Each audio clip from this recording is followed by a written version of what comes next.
30-iyun 2025-yildan boshlab Rossiyaga kirmoqchi bo'lgan migrantlar 3 kun oldin xabaringiz bor, ko'pchilik aka-ukalarimizning sim kartalari blok bo'lishni boshladi va sizga hozir kerakli ma'lumotlarni aytib o'taman. Xohlagan kompaniyalaringizga sim kartani olib borasizlar, nomlaringizga переоформление qiladi. Ko'pchilik aka-ukalarimiz Zolotaya Koronadan qarz olishyapti va bu qarzlarni to'lamasdan O'zbekistonga, boshqa davlatlarga surib olishyapti. Sodda aka-uka opa-singillarimiz aldanib qolishyapti Instagramda chiqqan moshenniklarga. Biz Zolotaya Koronadagi qarzingizni ba'zidan o'chirib beramiz deyishadi-da, ulardan 10 ming, 20 ming rubl miqdorida pul olishadi.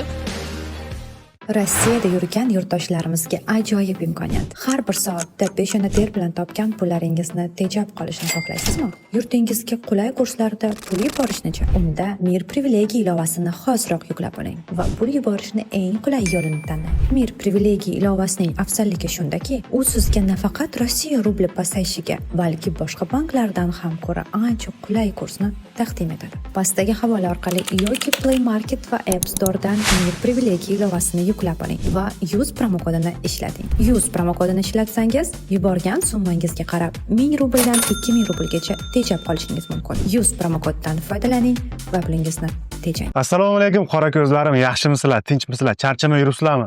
Sizlar bilan har doimgidek men Doniyor, siz Doniyor Fayz kanaldasiz. Asiya 24 media ofitsial saytining xabar berishicha, 30-iyun 2025-yildan boshlab Rossiyaga kirmoqchi bo'lgan migrantlar 3 kun oldin zaявление topshirib qo'yish kerak kirayotganligi haqida.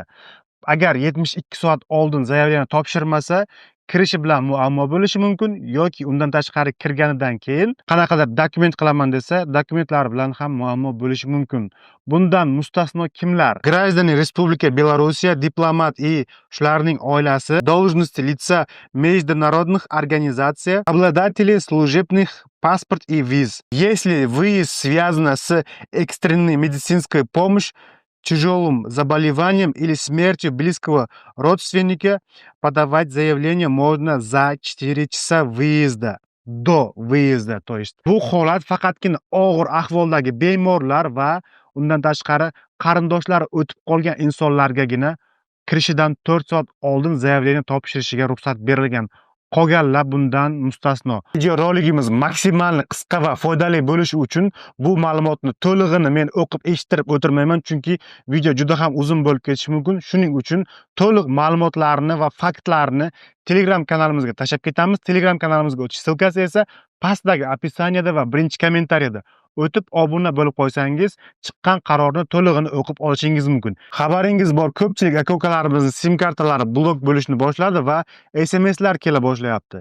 Mana shunaqangi sim kartalaringiz blok bo'lishini xohlamasangiz, sizga hozir kerakli ma'lumotlarni aytib o'taman.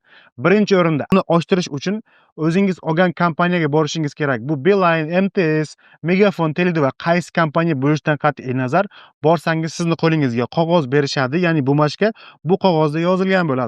Birinchi o'rinda siz SNILS olishingiz kerak. Ikkinchi o'rinda registratsiya na gosuslugах. Telefonlaringizga gosuslugani skachat qilib olasizlar. Tushungan insonlar bo'ladigan bo'lsa, o'sha gosuslugidan ro'yxatdan o'tishinglar kerak. Обязательно. Bundan buyog'iga gosuslugasiz ko'p ishlar amalga oshmaydi. Обязательно mana shu narsalarni o'rganib, ro'yxatdan o'tib qo'yinglar. Uchinchisi, зарегистрируйте biometrические данные голос и лицо. O'zingizni, golosingizni, yuzingizni biometriyadan o'tkazishingiz mumkin. Buni qayerdan qilasiz? O'zingiz foydalanayotgan bank kartochkangiz bor, o'sha bankka borib turib ro'yxatdan o'tsangiz bo'ldi. Короче, men oxirgi etap, mana shu hujjatlarni qo'llaringizga olganingizdan keyin borasizlar, xohlagan kompaniyalaringizga sim kartani olib borasizlar, nomlaringizga переоформление qiladi. Agar sizlar jo'ralaringiz nomlariga olgan bo'lsalaringiz sim kartani yoki birorta rus fuqarosining nomiga olgan bo'lsalaringiz yoki qanaqadir tanishlaringizdan yoki oldin pasport olgan bo'lsalaringiz, bu narsani qilib bermaydi. Faqatgina o'zlaringizning nomlaringizga olgan bo'lsalaringiz, переоформление qilib nomlaringizga qo'yib beradi, bo'ldi. Dальше ishlatib ketaverasizlar. Men kompaniyaga borgan vaqtimda xuddi mana shu narsalarni menga tushuntirishdi va men sizlarga shu narsalarni yetkazib beryapman.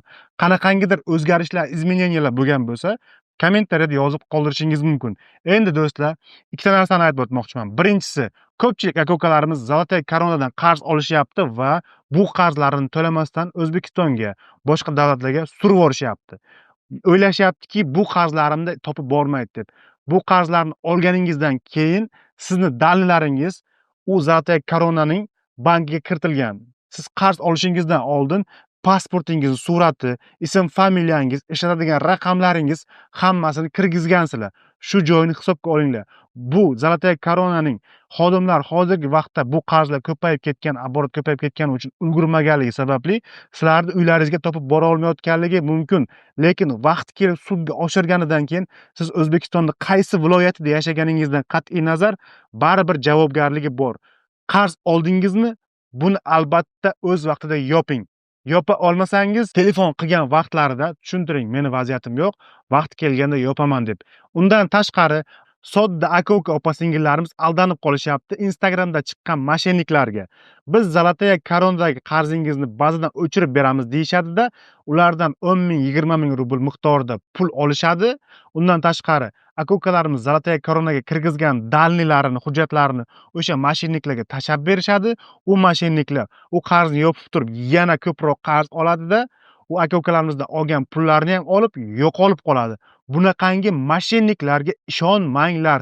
Hech kim, hech qachon siz bankdan olgan qarzingizni prosta kompyuterda yoki telefonda o'tirib bazadan o'chirib bera olmaydi. Siz pul qarz oldingizmi, uni faqatgina pul bilan yopasiz. Qora ko'zlarim, mana shunaqangi formatdagi video roliklar sizlarga foydali va qiziq bo'layotgan bo'lsa, videoga bitta like bo'lsin, kanalimga obuna bo'lib, kommentariyada o'z fikrlaringizni yozib qoldiring. Mana shunaqangi foydali videolarni ko'proq chiqarishga harakat qilaman. O'zinglarni asranglar, kelgusi video roliklarda ko'rishguncha salomat bo'linglar. Assalomu alaykum, Moskva shahrida yurgan yurtdoshlarimiz. Men doktor Nozim stomatolog, Moskvada Krasniy Vorotada ishlayman.